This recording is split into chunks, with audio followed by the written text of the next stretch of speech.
You know what I realized? Fixing the business is easy, man. It's fixing them that's hard.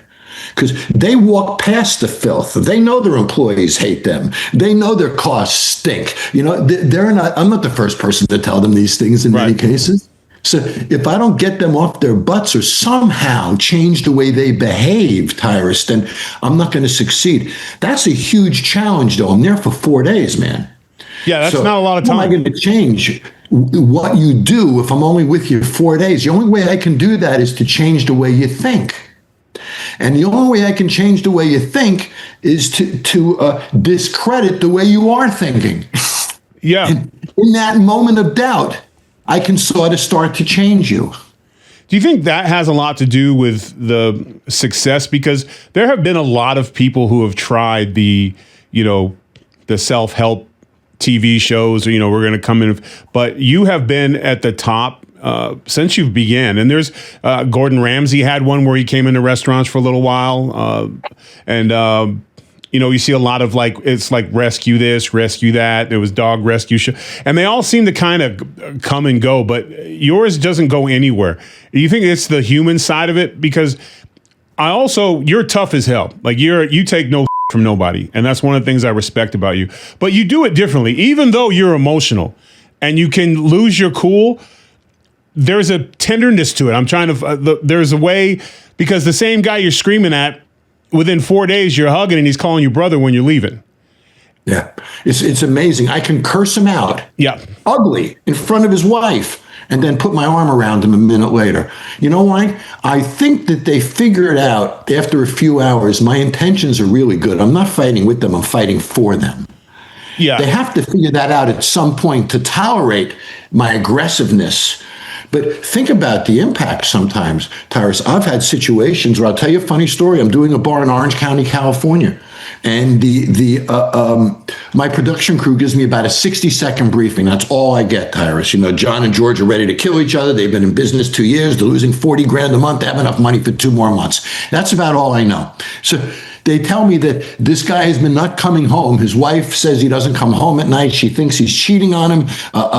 They're losing their whole fortune. They're about to lose their house. So I say, let me have the wife to do recon with me. So I put the wife in my car. Her name was Edith.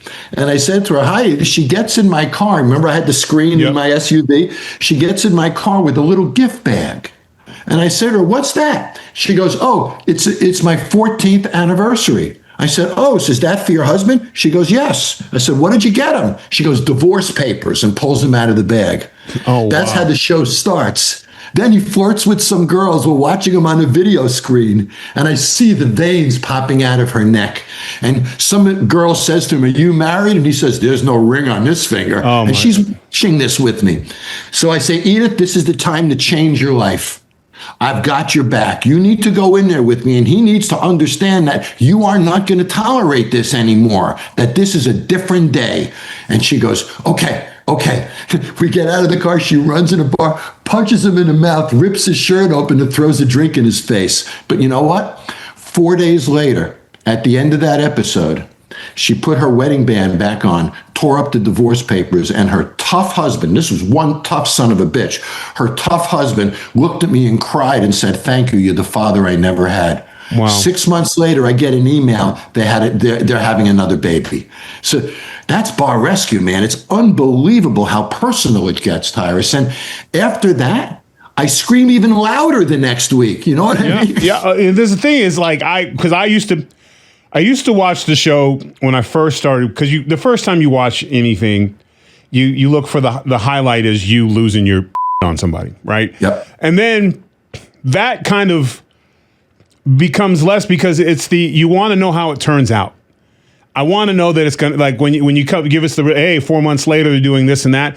And a lot of situations, I also love the fact that there isn't really a laid out objective on your shows. And what I mean by that is you're not guaranteeing this is I'm not saving you. I'm giving you the tools. It's up to you. And when you leave, it's not, I've done it. I think they're on the right trajectory. You're giving them the tools. Ultimately, they have to do the work. You're not solving their problem. You're just giving them wisdom. Yeah. That was not an easy thing to accomplish. When I started the show, Tyrus, I was nobody in TV, but I was very successful in my business. Yeah, because outside, that's not, and we'll get into that because I want to talk about what made you cross over. So when I started the show, my deal with the network, it would have to be real. And I wanted real failures so I could, stretch my muscles and do this. And they agreed to that. The third show in, some new producer, vice president of the network, comes to set and takes a Tampax, puts it in ketchup, and drops it in the ladies' room on the floor. I see this, go absolutely crazy, shut the production down, tell this guy to go F himself, have a massive fight with this network vice president on set. The show shuts down, everybody leaves. The president of the network flies to Chicago where we're shooting, walks me around the block and says, listen, John, we can have creative agreements, but you can't tell the vice president of the network to go F himself. I feel like in that situation, the F yourself is accurate because, for one, you're creating problems that aren't there when they already have problems. Two, if that was my place and I saw that and I'd be like, wait a minute, you came here to help me and you're creating problems? Get the out of my restaurant. You know what I'm saying? And I'm being dishonest. Yeah, the producer's not going to be the one that's being like, oh, this guy's, and you know how quick that would spread? Yep. It would be everywhere. So, he comes in, he sets up, he's fake, he's reality. And people, here's the thing, as much as a lot of the stuff you see on TV is scripted and stuff, people smell that quick. They know the difference between genuine and somebody who's just trying to make a show. And that's the difference. I think that's why you don't need it. Life's hard enough. You don't need the bells and whistles. No, I don't. And so after that incident, they've left me alone. So I've shot well over 100 episodes without any network people on set ever.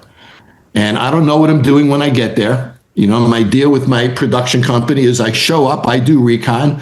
After recon, I put everybody in vans in the parking lot. Yeah. And I designed the bar that night. Yeah, I was almost going to. Pat actually saw this when she was on. Yeah, I was going to go with you in Colorado, and then I had a scheduling conflict because I used to bounce clubs, and I was a kitchen manager at Carlos O'Kelly's. Shout out to Carlos. I still want you to do recon this season when you do it. Yeah. Oh yeah. But the restaurant business, you deal with a lot of personalities, a lot of emotions, a lot of people who are there, especially the waiters and waitresses and the cooks like myself. It wasn't our plan, and it's a job that is fairly easy. Like if you don't have a lot of experience, you start there, you can still get a starting spot, you can get a job there. Bartending's a little more complicated, but it's a place where a lot of people start their life or where they're there to reset. So there's a lot of emotion to the next thing. Yeah. And then you're working for someone this is my life. I know you're waiting for your next big break in Hollywood, but I really need you to bust my tables. Yeah. And it's a challenge. You're right, especially in today's environment. And the entire workforce has changed, Tyrus, yes. If I can be deep for a second.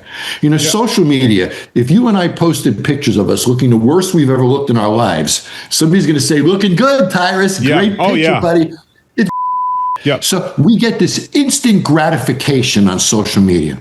Instant. For people who don't deserve it, they're getting it constantly. So now they come to work and their boss doesn't give them instant gratification. They don't get a pat on the back 10 freaking times a day. They don't get promoted in a week. So things don't happen quick enough for them from a recognizing a standpoint. So it's very difficult to motivate employees in this type of environment today because they've been conditioned for this immediate, kind of recognition. They think they should be promoted in a week. Hey, thanks for watching. If you like what you just saw, don't stop there. You can catch the full conversations right here only on Planet Tyrus. Make sure you subscribe so you don't miss what's next. And you don't want to miss what's next. I'm telling you, bad things will happen.